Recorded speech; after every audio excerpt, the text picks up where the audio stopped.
hano. Ni ukuvuga ngo ntibiba byoroshye, ariko kubw'umugambi wayo niyo mpamvu uyu munsi yagambiriye kugira ngo duteranire hano. Rero ni ukuvuga ngo mwayibonye ko nazanye n'abaririmbyi bake nyine bashoboye kugira ngo bashoboye kugera hano. Ariko abasigaye bambwiye ngo nigera hano ze gutanga intashyo z'itora muri rusange mwakira intashyo zabo.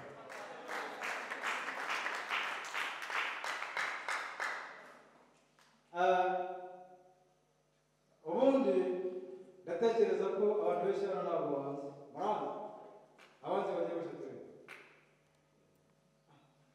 Ndabona ari benshi, right of the world iranzi nyine birumvikana. Nanibutse ko pastor arimo n'ideni buriya aherutse kudusura i Karama arabwira ngo umunsi badukinguriye azatuzanira abaririmbyi. Rero murazi ubwo ni ukuvuga ngo nyine abandi batazi njye nitwa Karorero Faustin. Rero ndi umugabo ndubatse. Ubwo impamvu mbivuze biragaragara ko umuntu uzi ko ni n'umusaza, ariko ijambo ry'Imana ryaratubwira ngo nubwo umubiri wacu w'inyuma umuntu wacu w'inyuma asaza, ariko uw'imbere ahora ahindurwa mushya.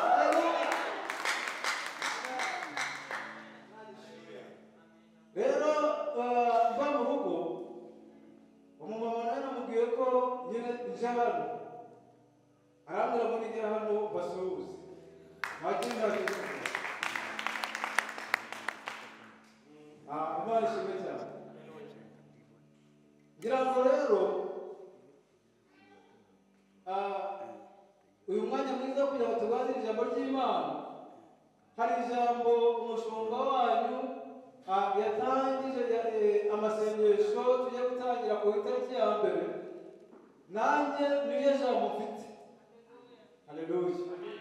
Rero natekereje mu iterano rya mbere ndavuga ngo ariko iyo tuza kuba duturanye baba bagira ngo twabiganiriyeho, cyangwa se uyu munsi mwatekereza muti buriya yaramuhamagaye kuri telefone amubwira intego y'igiterane cy'uyu munsi, ariko ntabwo yahamagaye. Izashimwe cyane. Ntabwo yigeze ampamagara, ariko umwuka ni umwe. Haleluya. Icyo cyonyine nicyo nemera, nawe niba ucyemera umere Imana icyubahiro.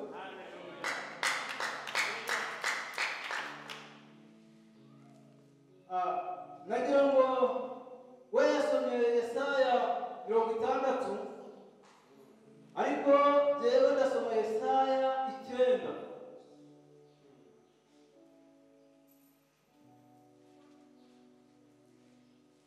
Igitabo cy'umuhanuzi Yesaya ibice 9 niho uyu munsi wa none tugiye kuganira. Reka dusome niba twahageze no murongo wa mbere. Haratubwira ngo abantu bagenderaga mu mwijima babonye umucyo mwinshi, abari batuye mu gihugu cy'igicucu cy'urupfu baviriwe n'umucyo. Wagwije ishyanga, wabongereye ibyishimo, bishimira imbere yawe ibyishimo nk'ibyo mwisarura, nk'iby'abantu bishima bagabana iminyago. Mwakire neza ijambo ry'Imana. Reka dusenge.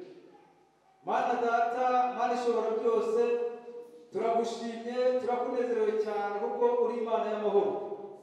Dushimye urukundo rwawe rwiza n'umugambi mwiza udufiteho, kuko amasezerano nubwo Yesaya yahanuye mu gihe cye, ariko uyu munsi ni ayacu. Niyo mpamvu rero guhamagaye kugira ngo uze ubane nanjye, unyemerere mpagarare imbere y'ubwoko bwawe, unyemerere kugira ngo mpagarare imbere y'iri teraniro, ariko wigaragaze nk'Imana. Ubushake bwawe buboneke, imbaraga zanjye ziburi. Ahubwo Uwiteka Nyiringabo, ijambo ryawe kuko ari umucyo kandi rikaba ari ryo ribasha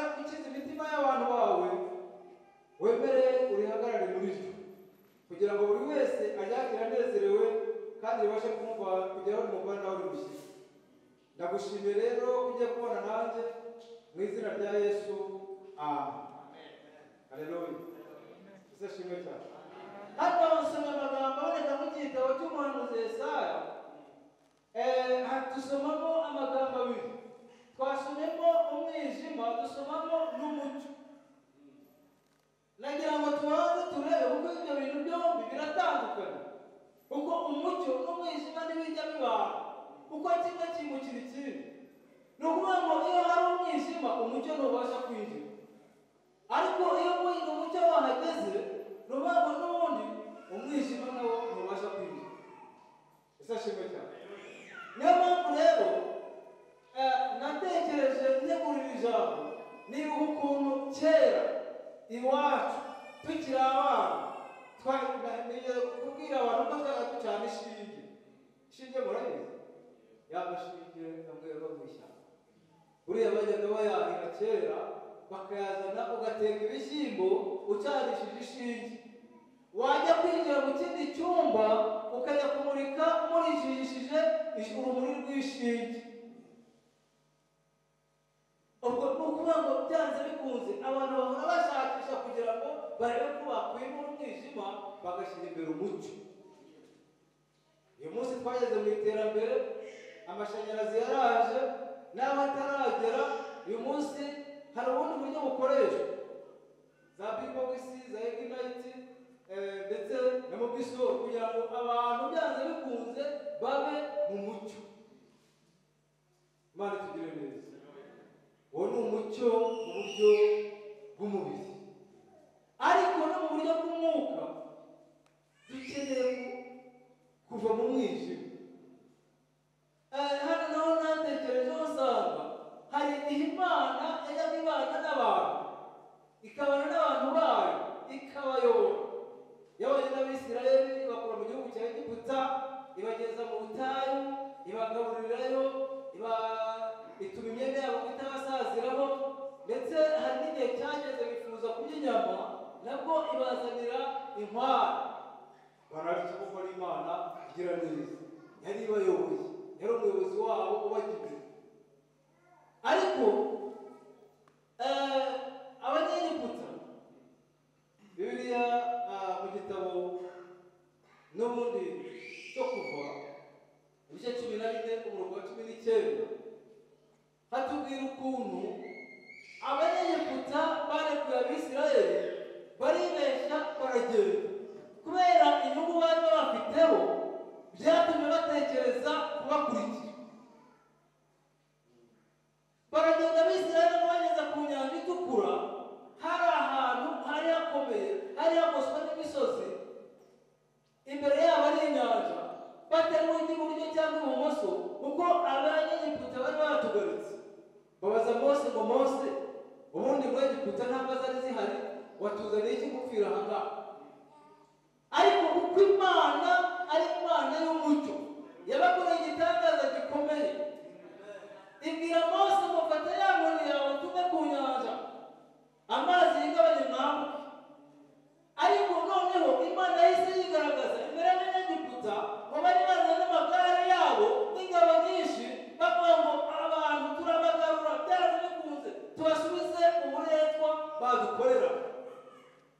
Ariko hari inkingi yajyaga igenda imbere y'Abisirayeli, iyo nkingi y'igicu noneho irimuka iva imbere y'Abisirayeli iraza ijya hagati yabo n'Abanyegiputa.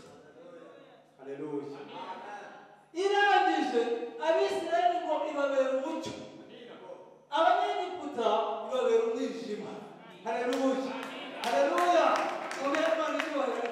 Kuko Imana ijya yigaragaza mu gihe kigoye, mu gihe udatekereza ko ibintu biri bugende neza, Imana iramanuka ikaza ikabana nawe. Abanyegiputa ngo bo amagare yabo ntiyongeye gukururika, kuko hari mu mwijima. Ibintu byari byarahindutse, wa mudendezo bari bafite batakiwufite. Noneho Abisirayeli barambuka, ariko Abanyegiputa bagerageje, kubera ko bari no mu mwijima ntibamenye ibyabaye.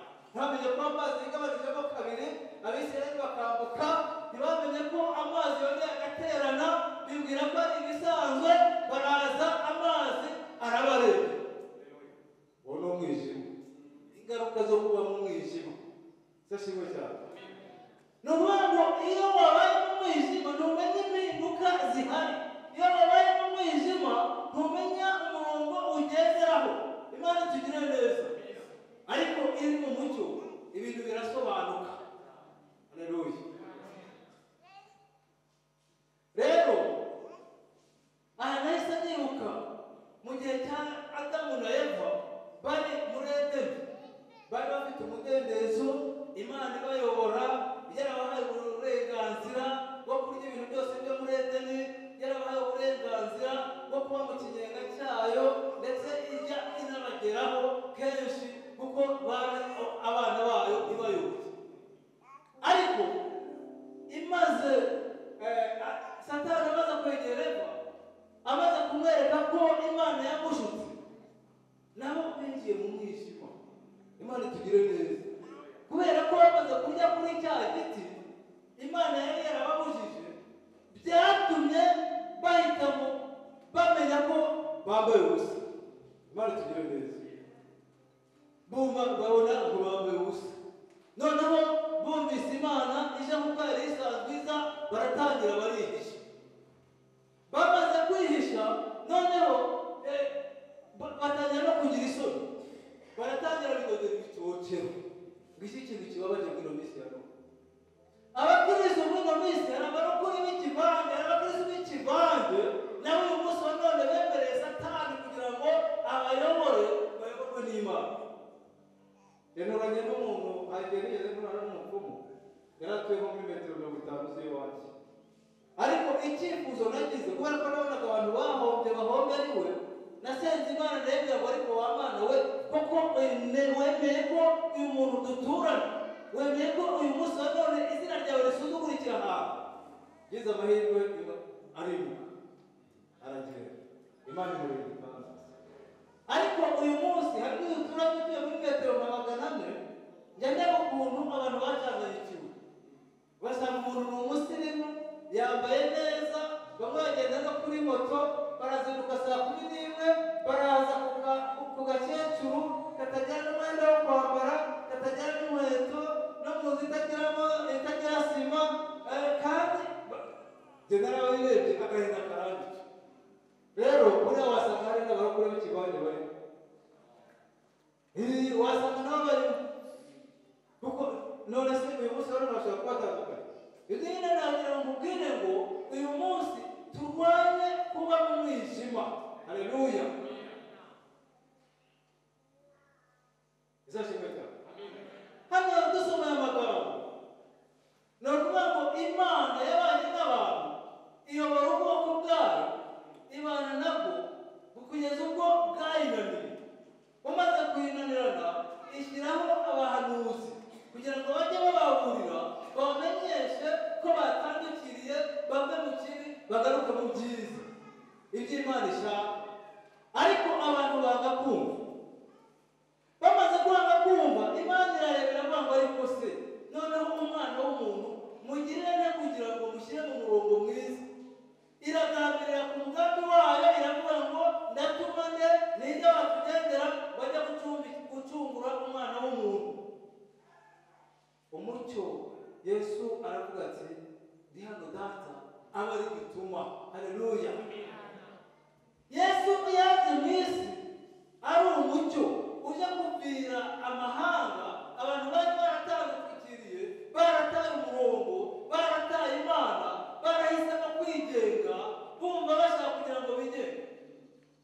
Niyo umunsi wa none hari abantu bagishaka kwigenga, iby'Imana babifatanya n'iby'umwijima, ndetse bafata uyu munsi wa none bahisemo kumva ko bakwiye gukorera Satani. Njya nkunda gutanga ubuhamya, yenda hari mwe mwagwe mu rugo mwicara, sibyo? Murabona tugane.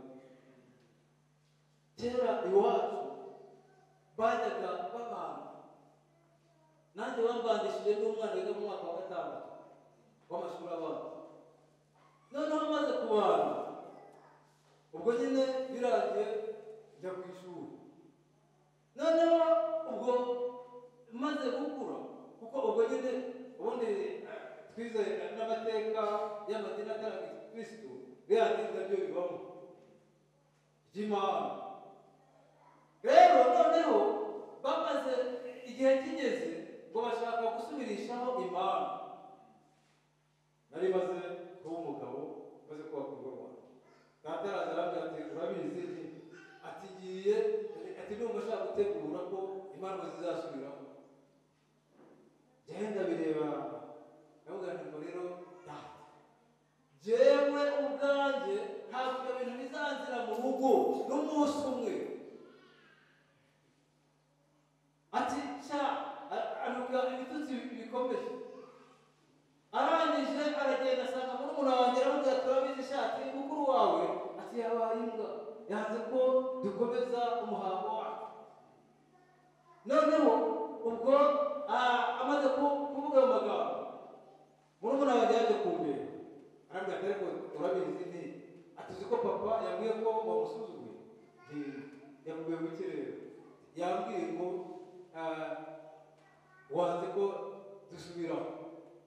Ndabwira nti rero wa mwana w'umubwire biriya bintu nta kamaro bifite, baragushuka. Kuko papa we yambwiye ngo rero wa musaza ntabwo nshaka ko amasaka yanjye nzashisha. Sinzi niba hari wabanzwe muri mwe. Ubundi ni idini ry'umwijima, baragutuka bakagukoronga bakaguhindura igifu. Noneho rero ndabwira nti sinzenga amasaka yanjye ngo muzaze mu ntuke. Rero ndabyanze ndabihakanye ntabwo bizazira mu ntuke. Murumuna wanjye ati ngo amubwiye nti ati sawa ntabwo. Rero ni ukuvuga ngo ikintu cyavuyemo njya nishimira ni uko kuva uwo munsi byahise byaba, kubera ko uyu mwana w'imfura atabikoze n'umuryango wose n'ushaka kubikora kubera ko bamukenye none bamuteje abazimu bahita bareka kubikora. Ese ashimwe cyane. Niba abikora mu muryango wacu uyu munsi abikora yihishe,